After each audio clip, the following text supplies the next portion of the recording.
vamos dar continuidade ao relato, né? Como eu já tinha dito, né? Sou casado, pai de 2 filhos. Aí tem o meu filho mais velho, ele é casado. E tem esse outro filho meu que ele tinha 5 anos. E no decorrer do ano 2015, em julho, ele ia fazer 6 anos. Exatamente o que eu quero falar sobre o meu filho de 5 anos.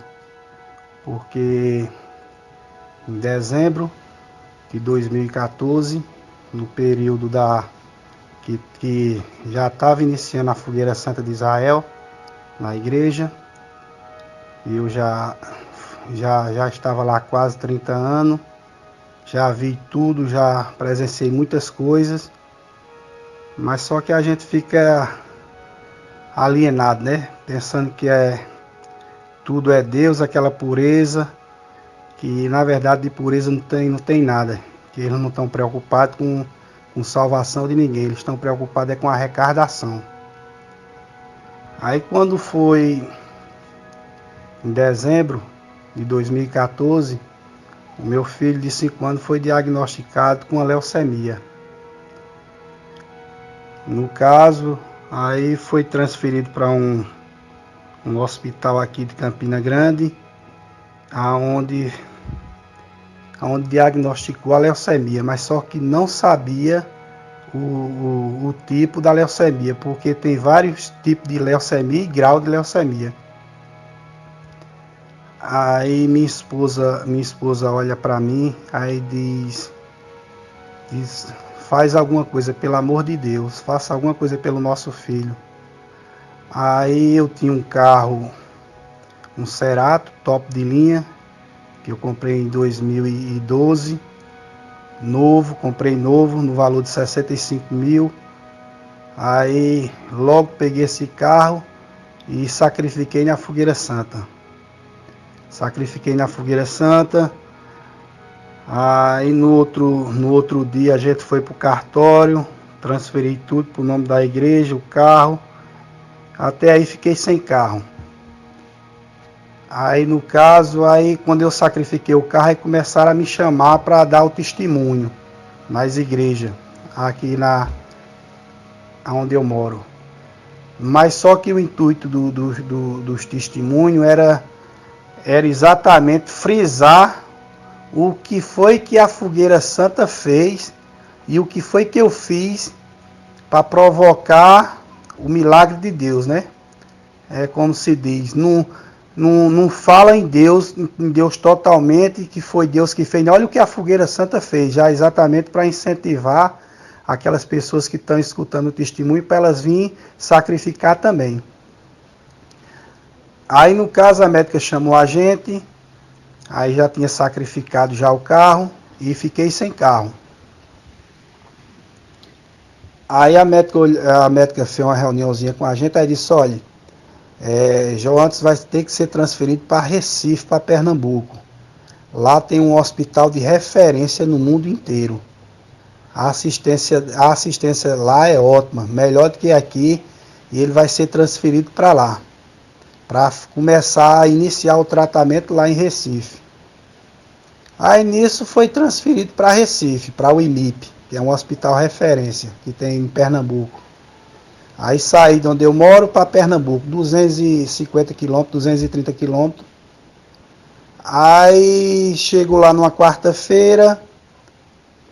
Na sexta-feira, o médico ligou para mim, assistente social do hospital ligou para mim, para eu comparecer lá, porque não pode ficar o pai e a mãe, só pode ficar lá ou a mãe ou o pai, não pode ficar 2 pessoas, aí eu tenho que ficar aqui. Aí a assistente social liga para mim, para eu ir para lá, para Recife.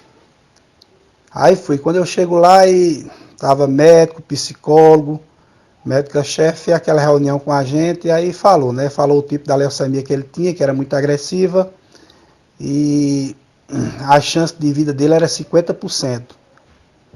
E o tratamento dele era 6 meses. Mas vamos confiar em Deus que vai dar tudo certo.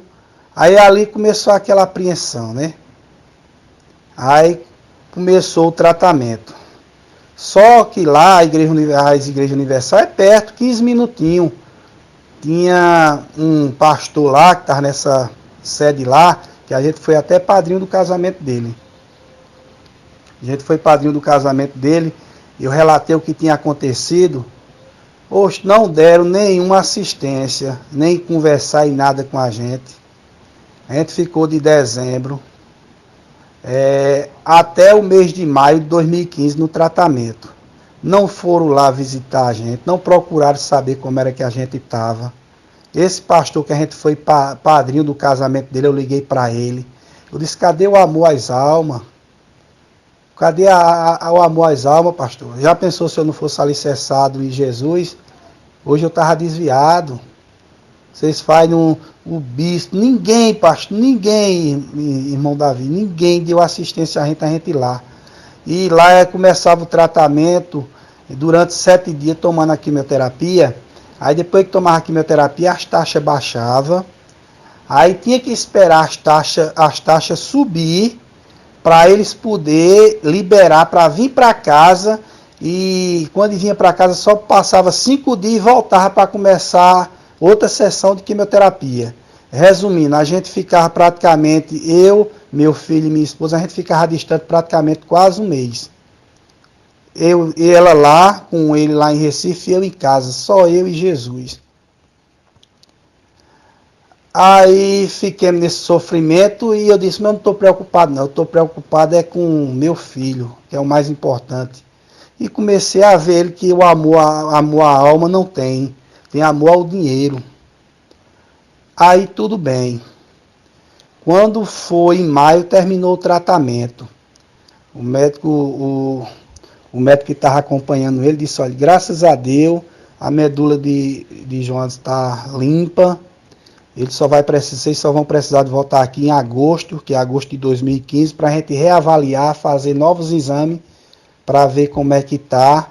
Mas até agora 100%, está tudo ótimo.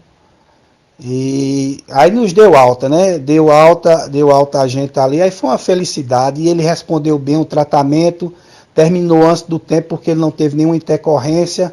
E graças a Deus deu tudo certo. E aquela certeza dentro de mim, oh meu Deus, eu te agradeço, meu Pai, glória ao Senhor. E a certeza dentro de mim que eu tinha feito tudo certo, as coisas tudo certo. Aí aquela felicidade, aí pronto, aí logo no mês de junho para julho, aí ia começar a nova fogueira santa de Israel. Aí o bispo José de Holanda é quem era o bispo responsável aqui da Paraíba. Que no caso ele fica na catedral aqui na capital, em João Pessoa. Aí ele falou com o pastor se eu poderia ir para lá, para a catedral lá em João Pessoa, para dar o testemunho. Aí eu disse, vou. Aí sem carro, sem nada, aí pedi a meu cunhado o carro dele emprestado. Aí fui um dia de domingo. Aí cheguei lá, ele tinha reservado algumas cadeiras pra gente logo na frente ali, né? Quando a gente chega no estacionamento ali, aí o carro tava lá, né? O carro Cerato. O Cerato, que é um carro top de linha, automático, novo. Só tava com 30 mil quilômetros rodados só. Como eu tinha já falado, comprei ele em 2012. Aí foi o casado, foi minha esposa e foi minha nora. Aí chegando lá, aí meu menino disse, ó pai, o seu carro, eu digo, não meu amor, não é de papai mais não, esse carro agora é do Senhor Jesus. Aí ele ficou olhando para mim assim, a gente saiu do estacionamento, foi para a igreja estava lotada. Lotada, é catedral enorme aqui em João Pessoa, que fica aqui na Epitácio Pessoa. E lotado, e o bispo José de Holanda dando início à reunião, né? Aí 2 telão gigantes assim, na frente do altar, 2 telão gigantes. E a gente lá, ele dando continuidade do culto, a reunião e a gente sentado lá. Aí quando chega tinha para mais, eu acho que tinha para mais de 5 mil pessoas, lotado. E ele ia plantar, já ia iniciar, plantar a fogueira santa, no começo do mês, era no mês de junho para o mês de julho. já iniciar a nova fogueira santa, porque no tempo que eu estava lá fazia de 6 meses, né? Aí no caso, meu irmão, aí ele disse, olha, aí logo nos telão sai a foto do carro, girando assim nos 2 telão, Cerato, que eu tinha doado, né?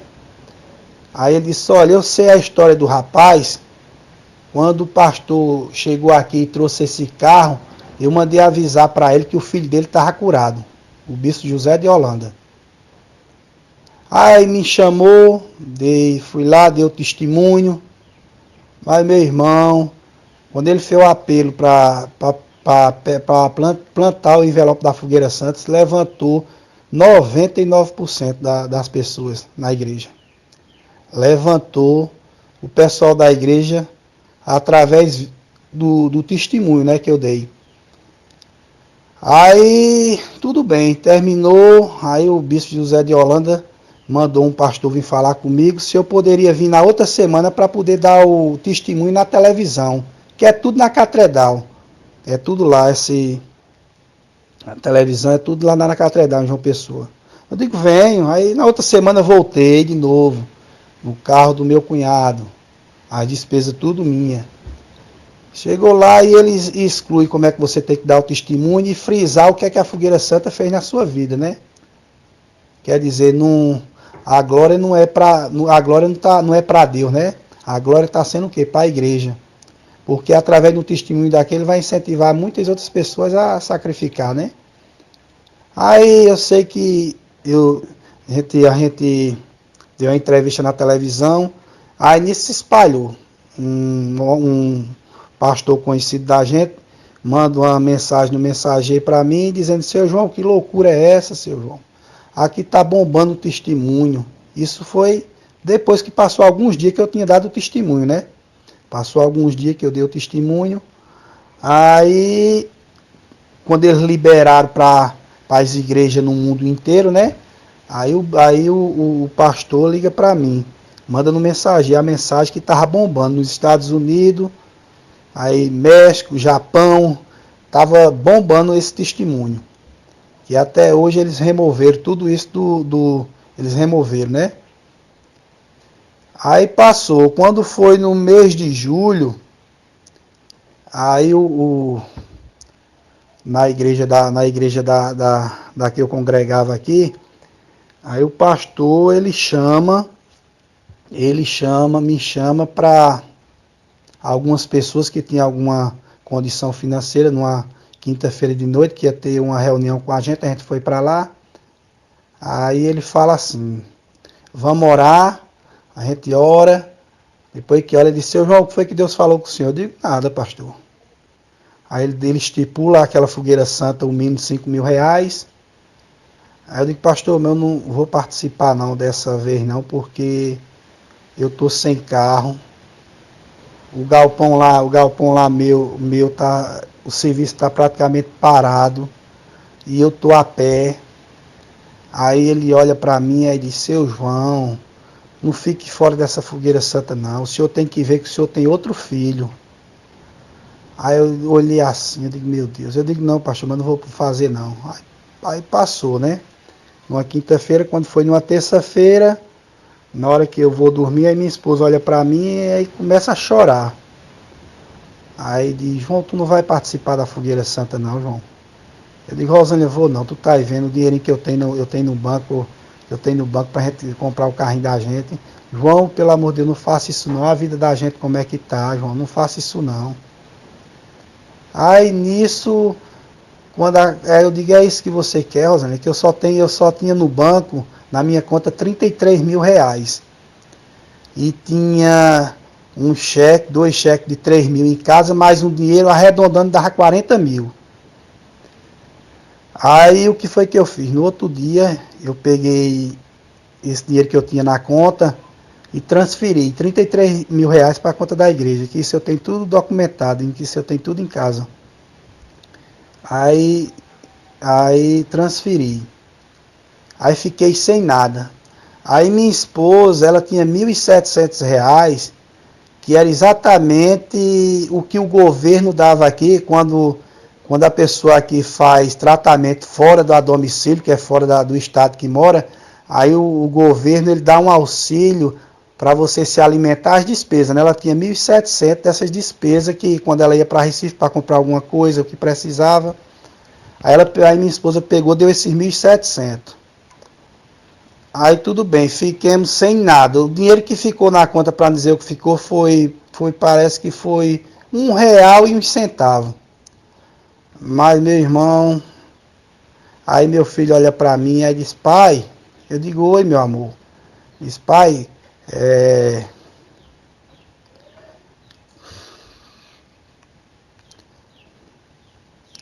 compre uma pipa para mim. A pipa aqui é R$ 1, sabe? Eu digo, meu amor, pai não tem não. Pai não tem nem um centavo não. Ele disse, ô pai, o senhor deu o dinheiro todinho, não foi, botou no altar. Eu digo, foi meu amor, pai não tem nem um centavo não.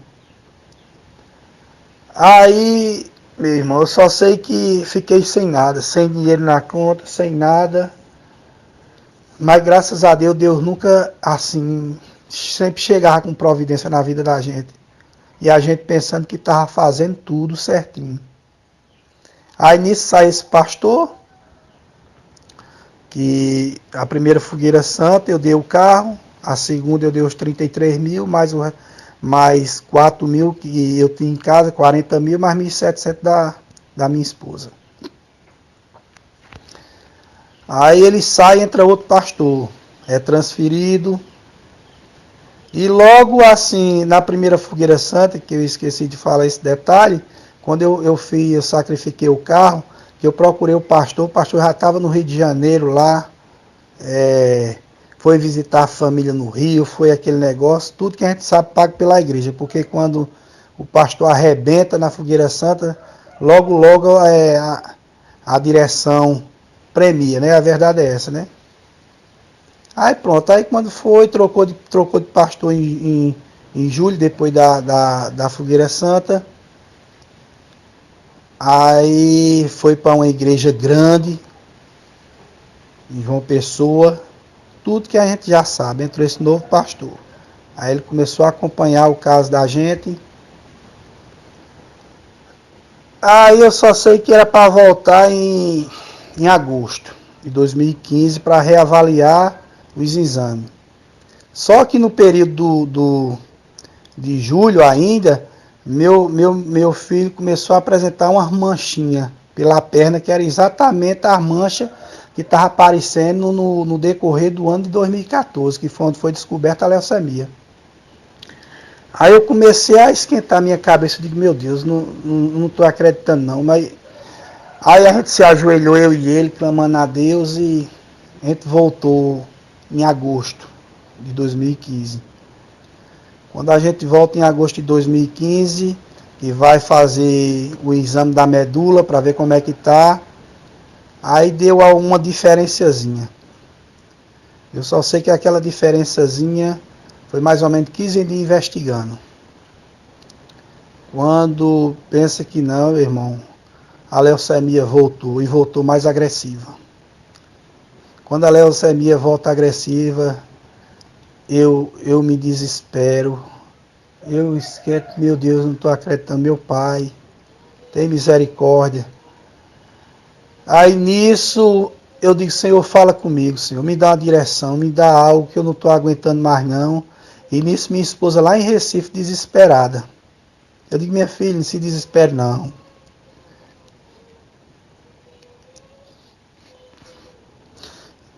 Aí Deus está com a gente. Deus está com a gente, não se preocupe não. Aí eu sei que eu fui para a Bíblia, orando, fui para a Bíblia. Quando eu vou para a Bíblia, meu irmão, eu vejo lá em Mateus, que eu nunca vi igreja nenhuma pregar. Deus fala comigo. Lá no livro de Mateus, capítulo 10, versículo 5 e diante, onde Jesus instrui os discípulos. E fala mais ou menos assim, que vocês que estão escutando esse áudio, eu não estou querendo comover ninguém não, mas para mim foi tudo agora. É como se tivesse acontecido isso agora. E esse filho meu era muito especial. Ele era muito apegado a mim e eu muito apegado a ele. Era meu xodó. Meu filho mais velho casou, ficou só eu e minha esposa em casa. Aí Deus nos presenteou com ele. Aí era alegria dentro de casa. Aí lá em Mateus tem dizendo, ide, é mais ou menos assim, que eu não estou com a Bíblia na minha mão não, mas é bom vocês lerem. Mateus capítulo 10, versículo 5 e diante. Aí Deus falou tremendo aí para mim. Quando Deus falou aí, eu digo, meu Deus, se tá aqui que tá dizendo, tá tudo errado. Tá tudo errado. Aí, meu irmão, eu sei que entrou um novo pastor e ficou acompanhando, e a gente naquela trajetória lá em Recife, começou novo tratamento para poder limpar a medula, que com 5%, 95% da medula limpa pode fazer o transplante, sabe? De medula. E nisso, foi fazer o meu filho para ver se é compatível, não foi. Aí depois ia ser eu e minha esposa. Quando foi. E a gente lá indo para Recife e a gente abandonado. Quando tiraram o último centavo da gente, aí pronto, aí não teve mais aquela reunião comigo para eu tinha que sacrificar.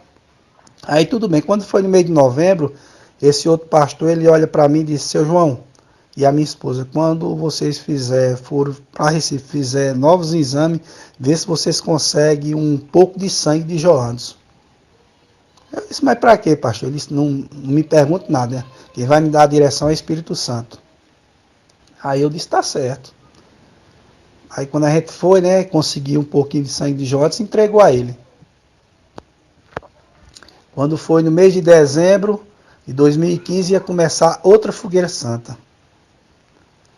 Aí ele liga para mim e disse, seu João, hoje de noite, isso era numa quarta-feira, na hora do culto, eu quero que o senhor reúna toda a sua família e dona Rosângela convoque toda a família, que eu tenho algo de Deus para falar para vocês. Digo, tá certo. Que hora, pastor? 7 horas. Digo, mas pastor, 7 horas da noite, na hora do culto? Ele disse, mas não se preocupe não, venha. A gente foi. Começou o culto ali. Aí passa um tempinho, ele me chama, eu, minha esposa e meu filho, né? Levei ele no braço. Aí ele pega o sangue que a gente tinha dado a ele em novembro, aí diz, olha, isso aqui é o sangue dessa criança. E a igreja lotada. Se Deus não curou essa criança de leucemia, que a leucemia dele viesse passar para ele. Foi o que ele disse, sabe, meu irmão? Disse, se essa criança não tiver curada, que a leucemia passasse para ele. E se Deus não curasse ele ia deixar de pregar o evangelho, comer a Bíblia e voltar para o Rio de Janeiro. Nisso, gente da minha família e da família da minha esposa, que não congregava, que não era de lá, ficaram transtornados com isso que ele falou. Mas também não dizia nada, não disseram nada com respeito a mim. Aí, meu irmão, tudo bem, passou-se. Quando foi no mês de fevereiro de 2016, aí o médico chama a gente lá em Recife, que tinha uma reunião com a gente vai para lá. Aí o médico olha para a gente, aí diz, olha, infelizmente o que a gente pôde fazer, a gente fez. A medula de Joanes não limpou mais não. Aproveita agora, tudo que ele pedir, dê a ele. Aproveite os últimos momentos que você estiver com ele. Aproveite bastante, que agora é Deus. Ele não tem mais. Mas não disse na frente dele não, sabe? João, só eu e só disse a mim e a mãe. Aí eu disse, Senhor, agora é que tá bom, porque agora depende só do Senhor, não depende de homem nenhum. Aí nisso, meu irmão, eu só sei que quando foi dia 7 de maio de 2016, 7 de maio de 2016, num sábado, a gente recebeu um convite de um pastor da Igreja Assembleia, que era pai de um amigo meu, que lá estava tendo uma campanha de 7 sábados. Já tinha passado um, já era o segundo sábado. Nisso, meu filho já estava ficando com as perninhas inchadas, ele sentava na cadeira, botava a cabeça na mesa, eu é quem dava a comidinha dele, ajeitava tudo, tudo era eu que fazia. A minha esposa pegou assim a carga em Recife e em casa era eu, que tudo em casa era eu. Aí ele perguntava a mim, pai, e o carro, pai, o senhor vai comprar quando? Eu digo, meu amor, pai, Deus proverá, não se preocupe não, importa até você. Aí, quando foi no dia 7 de maio de 2016, véspera do dia das mães, eu dei a comidinha dele, aí fui para fechar um contrato. Quando foi mais ou menos 4 horas, minha esposa liga, João, vem para casa que João está muito cansado e está te chamando muito. Aí, na mesma hora, eu fui carreira, aí me lembrei do convite que o pastor tinha me chamado da Assembleia, a campanha que ia ter na casa dele, de 7 horas da noite. Eu sei que fiquei nesse patamar, e voltei para casa, ele muito cansado, eu botava comida na boca dele, não descia mais, botava tudo para fora, e eu falava com ele, ele não respondia. Eu sei que quando deu a hora a gente foi para a campanha lá. Quando chega lá, não tinha começado ainda, estava a esposa do pastor, o pastor, eu, minha esposa, minha nora, meu filho casado e o filho dele, amigo meu. A gente botou o joelho no chão, foi orar. Não deu 5 minutos não. Ele deu os últimos suspiros no meu colo e morreu.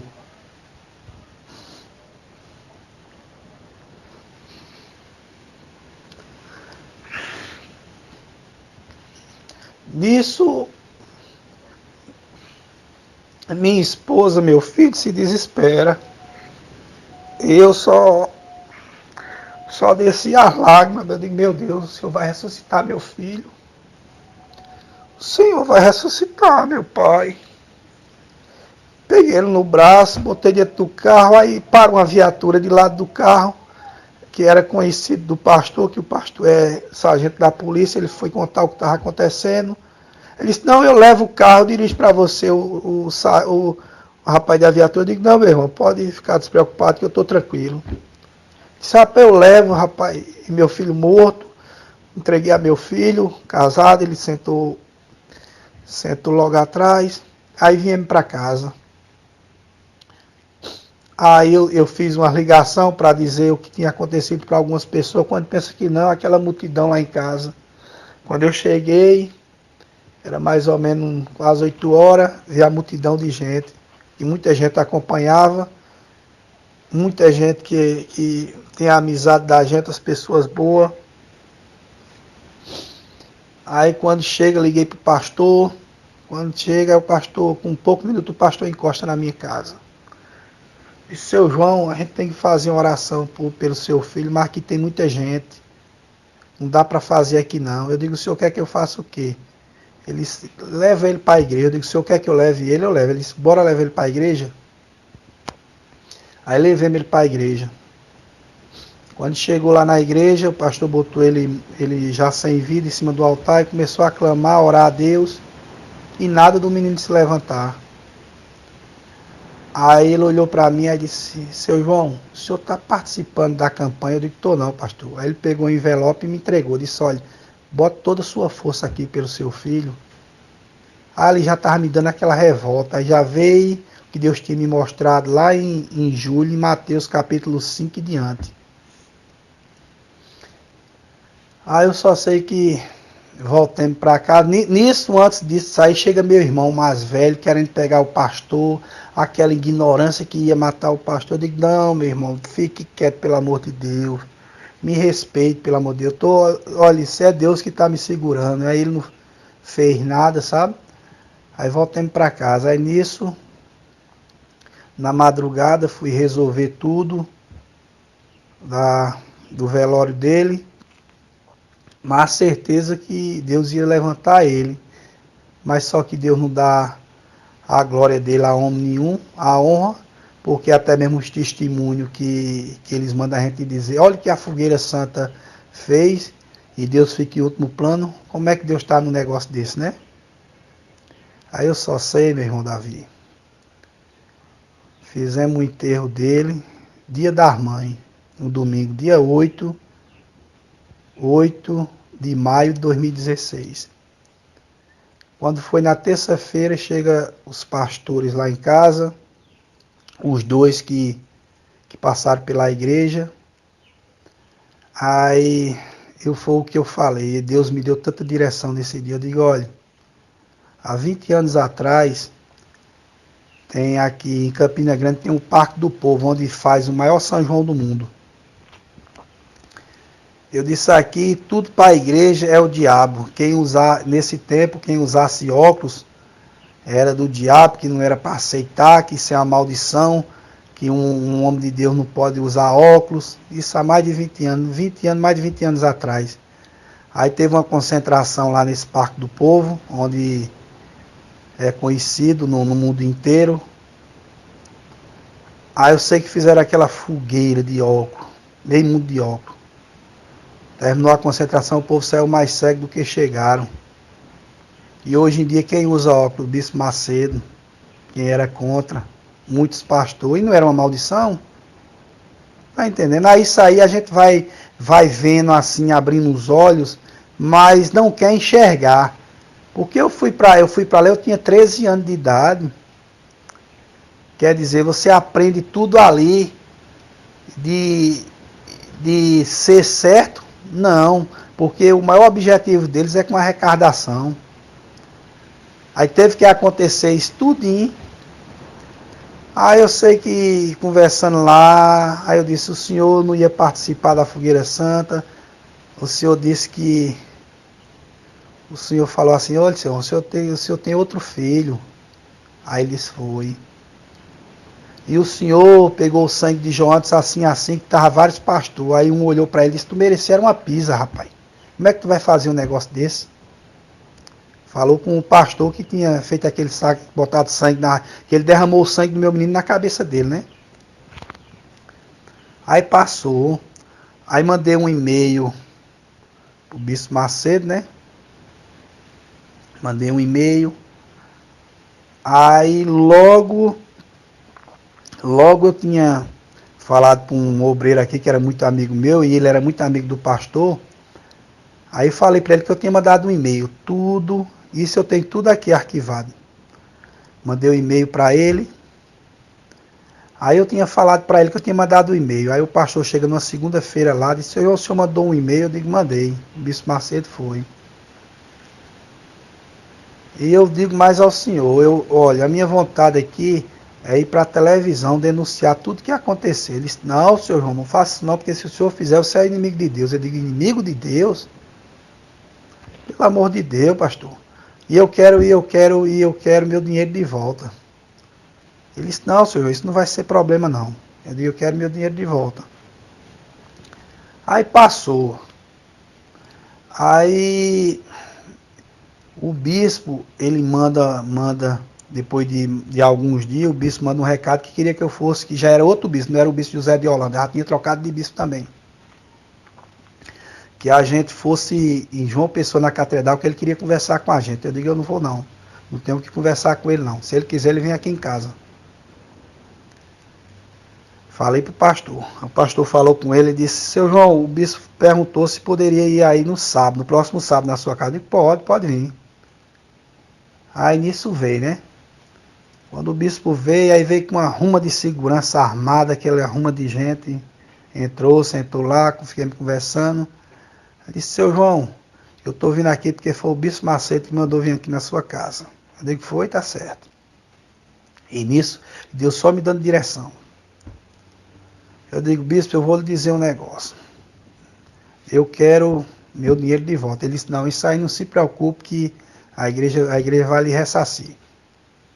Eu digo outra coisa, a igreja, bispo, manda fazer fogueira santa, a pessoa faz fogueira santa, quando chega no dia para cumprir, cumpre a fogueira santa, o pastor pega outro envelope e diz, você que participou da fogueira santa, se você tiver alguma reserva em casa, pega esse envelope. Você não pode ficar com nenhuma reserva, porque se Deus não lhe abençoar, o culpado é você, não é Deus. Porque ou tudo ou nada. Muitas das vezes eu vi isso. Aí eu falei para ele, falei também novamente do óculos. E falei lá o que Deus tinha me mostrado dentro da palavra. Mostrei para ele Mateus e mostrei Miqueias. Se eu não me engano, Miqueias capítulo 3 em diante. Aí mostrei a ele, ele leu, não disse nada. Não falou nada. Seu João, o senhor é universal, seu João, o senhor não pode sair da igreja não. Digo, eu sou universal. E eu só quero até receber o meu dinheiro de volta. Eu sei que foi para lá, foi para cá, passou alguns dias. Aí trouxeram um documento, a gente assinamos. Aí com mais poucos dias para frente, aí transferiram R$90 mil. Que o carro eu tinha comprado por 65, mais 40 mil, 33 eu tinha transferido, que esse 33 eu tenho o documento aqui, transferência, mais 4 mil que eu dei, mais 1.700 da minha esposa. Aí depositaram 90 mil. Foi onde eu vim comprar o meu carro, que agora é em novembro de 2016. E esse tempo todo, graças a Deus, foi meus cunhados que me deram auxílio. Aí ficaram ali, né? Ficaram ali, aí depois foram relaxando. Aí eu saí de vez. Saí de vez. E estou aqui para a honra e glória do nome do nosso Senhor Jesus Cristo. É como eu já tinha dito, esse relato vai servir para muita gente abrir os olhos. Que a igreja ela não está preocupada com a salvação de ninguém não, ela está preocupada com a arrecadação. E no início eu queria falar tudo isso, mas eu não tinha, eu estava do juízo tão aperreado, tão transtornado, que eu digo, não, meu Deus, se for da tua vontade, mais na frente. É tão provável que eu falei para você, irmão Davi, que a gente conversando ontem, eu disse para você que eu tinha orado a Deus. Eu disse, Senhor, se não for a tua direção, e que não aconteça. Orei a Deus, clamei a Deus. Quando foi ontem, você ligou para mim, a gente conversou. E tá aí, meu irmão, meu relato. Estou de pé para a honra e glória do nome de Jesus, porque o mais importante da gente é a gente permanecer na rocha. É a gente servir a Deus, porque a gente sabemos se a gente, para onde a gente vai, se a gente tem um compromisso realmente com Deus, se alicerçado na rocha, que o mais importante é a minha vida espiritual, a vida espiritual da minha esposa, a vida espiritual do meu filho, que graças a Deus a gente está uma benção, para a honra e glória do nome de Jesus. Para a honra e glória. E esse aí eu quero agradecer a oportunidade que eu estou tendo, meu irmão. Você tá abrindo esse espaço aí, porque esse espaço que você está abrindo aí é a vontade de Deus. Muita gente está abrindo os olhos, muita gente está aí, ó, vendo as denúncias no mundo inteiro. Então, povo de Deus, abra os olhos, abra a mente, que o evangélico não é esse não. O evangélico não é esse que dá lá, é como se fosse um objeto de troca. Você tem que dar para receber, e não é assim não, porque a gente não merecemos nada não. A gente conquistamos alguma coisa pela misericórdia de Deus. A gente não merece nada não. A gente, olha, para você ver, Deus, ele deu Jesus de graça. Quem era para estar ali era a gente, cheio de pecado. Jesus não tem pecado puro, mas morreu por nós. O verdadeiro sacrifício é Jesus. Não existe outro sacrifício, só o sacrifício perfeito que foi Jesus. Então eu quero agradecer e fique na paz, meu irmão. Deus abençoe vocês sempre e continue assim, denunciando, falando E Deus é quem faz a parte que é abrir os olhos do povo dele. Muito obrigado.